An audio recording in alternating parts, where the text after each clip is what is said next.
Good afternoon. Welcome back to the 2022 PGA Championship here at Southern Hills Country Club in Tulsa. We are joined by Matt Fitzpatrick, carded a 300 par 67 today. He is currently 6 under par for the championship and tied for second place. Matthew, looking at your card, a bogey start, but then you really flipped the script, kind of found your groove, and now you're in second place. That's some pretty good living and puts you in a pretty good position going into the final round of a major championship. Yeah, looking forward to tomorrow. With the start that I had, it's easy that it could get away from me.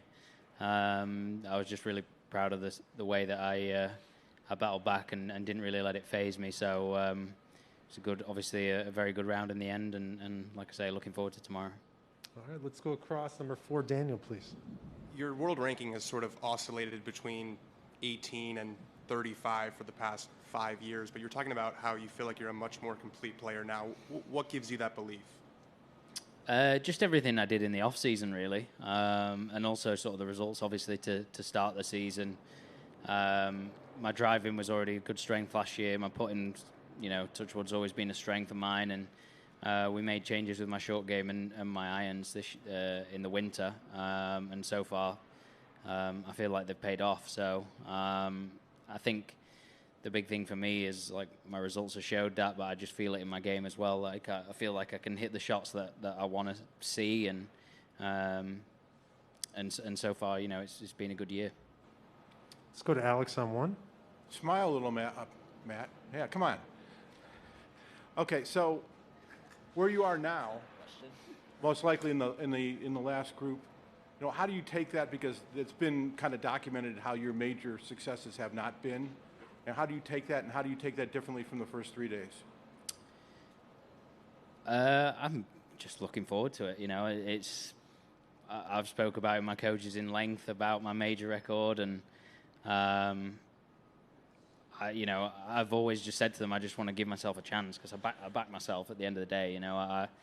I feel like whenever I've had a chance in Europe, I've played very well, and even over here when I've had chances to win. If you really look, I've not had that many chances to win.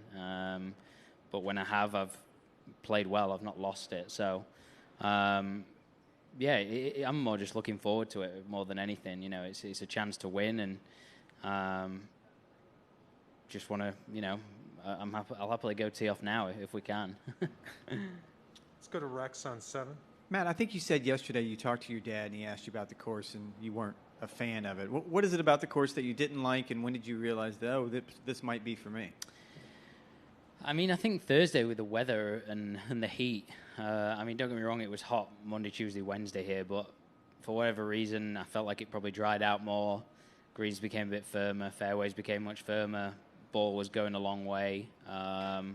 And I guess in practice, I spoke to Danny Willett about it before, funnily enough, he always feels like he's almost a club and a half shorter in practice come Thursday. So I think there's a lot of that as well.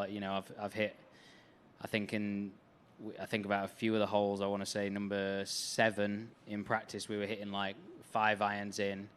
And I think I hit gap wedge and pitching wedge the first 2 days. So, that's quite the difference. And all of a sudden you think, oh, maybe this course does kind of suit me in a way. So, like I say, when I first saw it, it felt really long. It felt like a bit of a slog.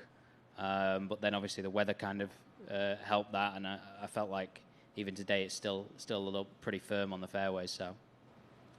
Jaime on 8.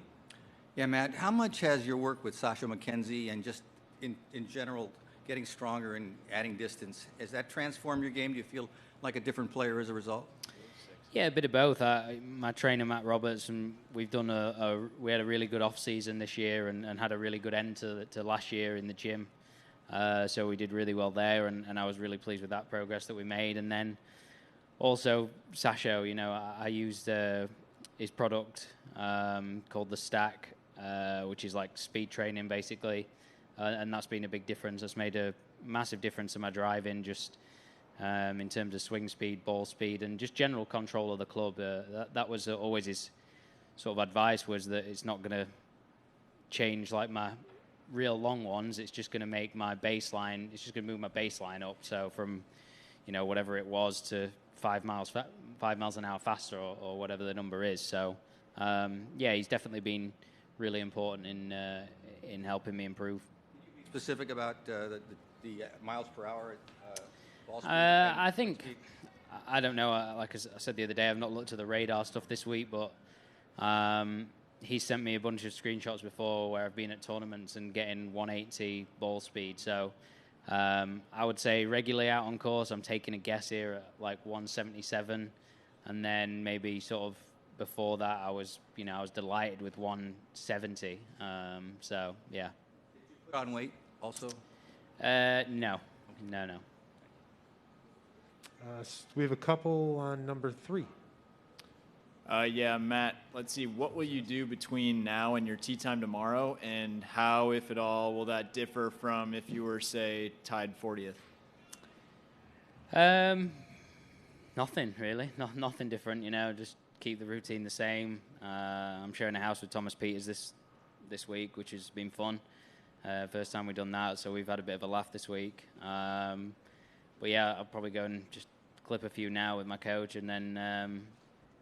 yeah, just sort of chill. What does chilling look like? He'll probably put the basketball on, so I'll probably just sit and pretend to watch and be on my phone and do nothing. Last one.